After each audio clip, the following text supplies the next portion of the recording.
કે બહુ મોંઘું પડ્યું તારી સાથે પ્રેમ કરવાનું મારી જાન। ખુશ રહેવાનું તો દૂર પણ હસવાનું પણ ભૂલી ગયા મારી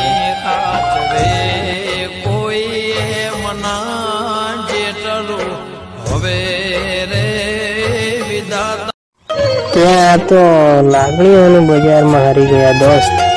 બાકી આ હસતા ચહેરાએ કોઈ દિવસ દુઃખ નથી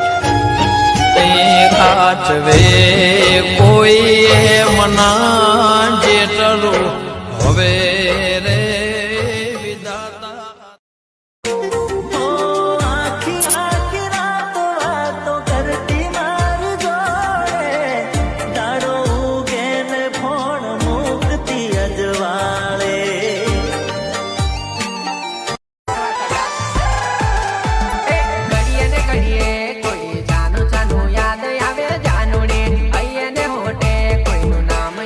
યાદ